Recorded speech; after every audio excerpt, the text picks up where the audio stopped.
Seja muito bem-vindo à segunda parte do nosso especial Vídeo dos Santos, em que nós vamos falar sobre a história da veneração de santos e imagens dentro da história do cristianismo.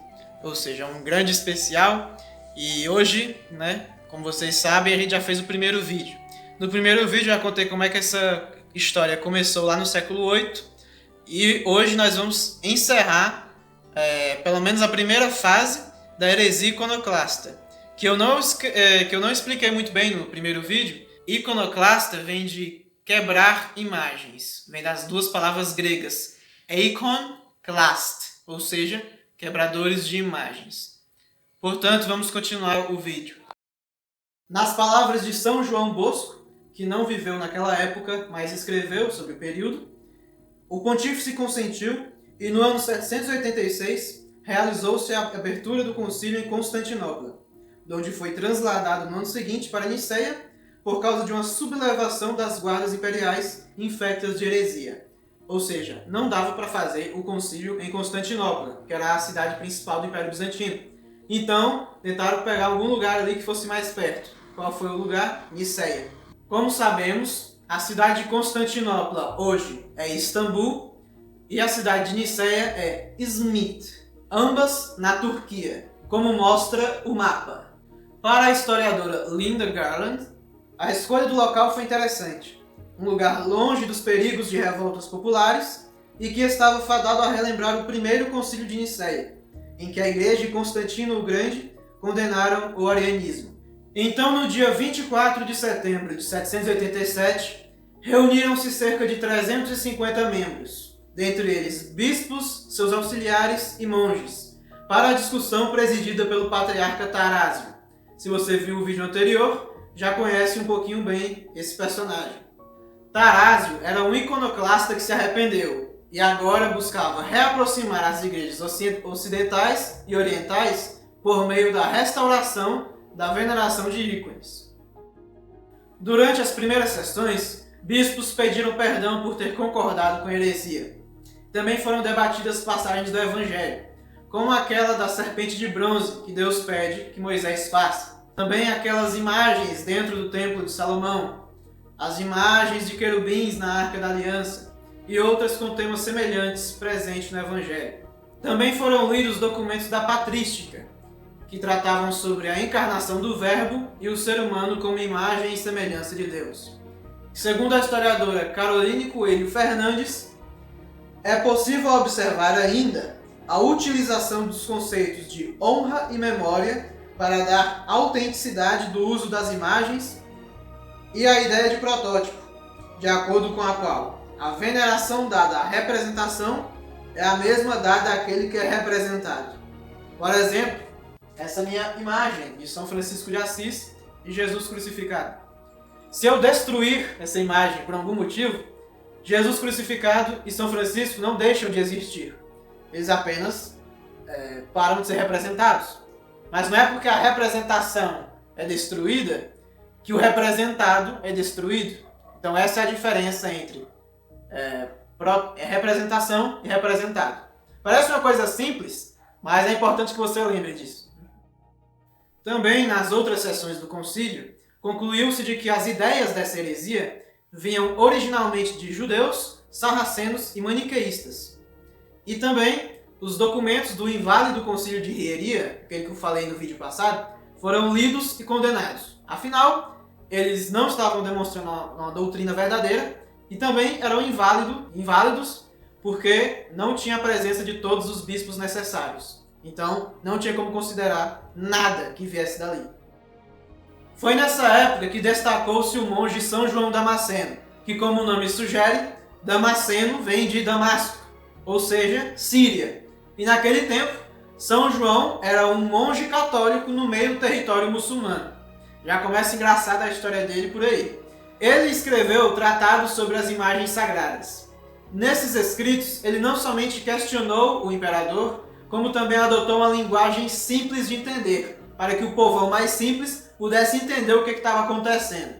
Então, para o historiador Charles Barber, a disseminação generalizada desse trabalho é um testemunho de seu valor. Porque, como eu já falei em um outro vídeo anterior, o papel na época do século I já era difícil. No século VIII melhorou, mas ainda era difícil. Então, para você ter um livro espalhado para todo lugar, era preciso que esse livro seja muito bom e que o conteúdo dele seja interessante para todos os públicos, entendeu? Então, para um livro assim se popularizar tanto, ele devia ser bem simples de entender e devia ser um assunto importante da época.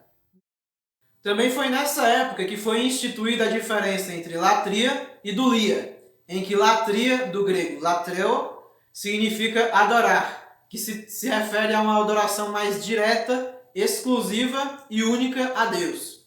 Já a dulia se trata de uma adoração mediante algum tipo de mediação, como é no caso da veneração dos santos.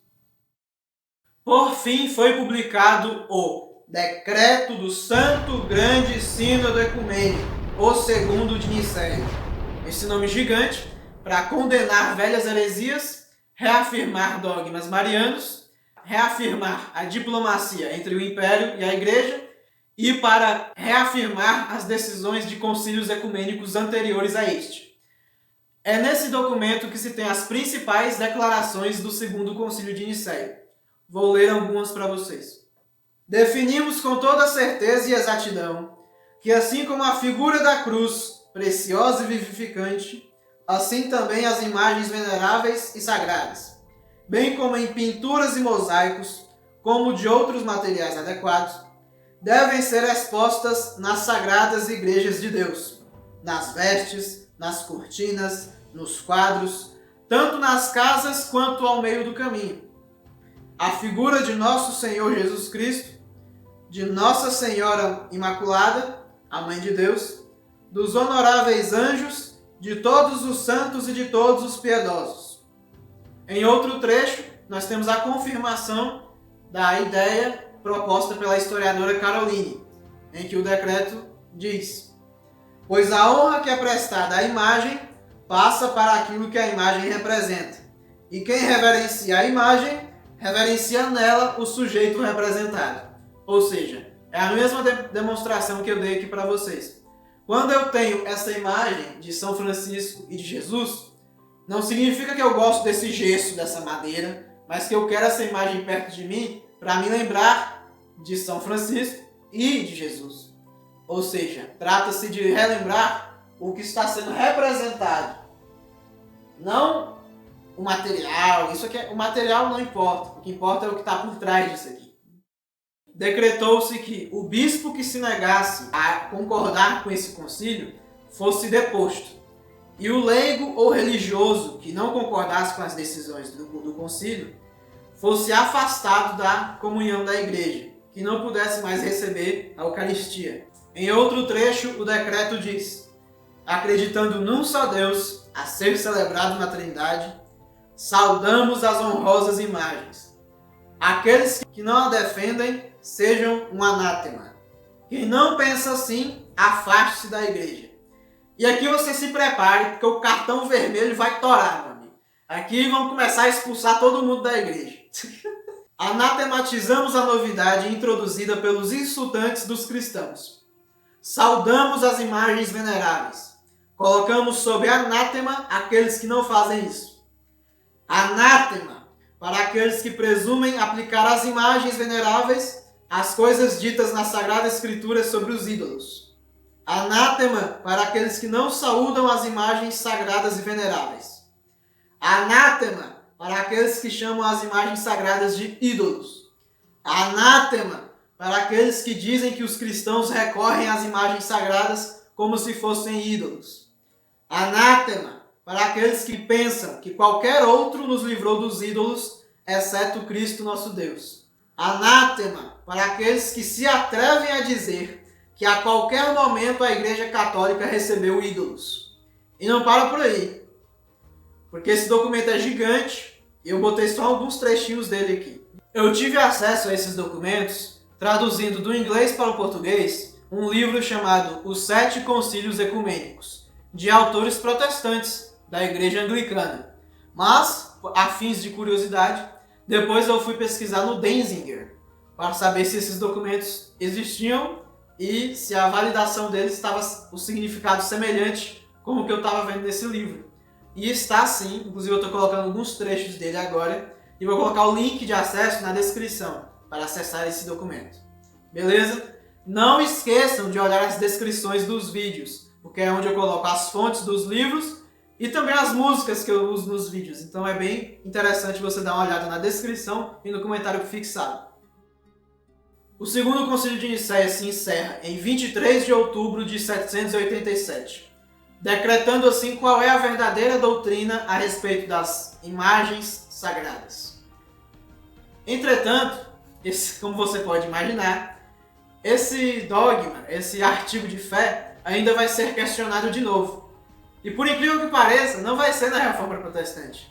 Vai ser daqui a pouquíssimo tempo, na famosa heresia iconoclasta fase 2, que é um século depois, onde as pessoas novamente, pelos motivos quase que semelhantes ao imperador Leão III, questionam novamente a igreja e a veneração de santos e imagens.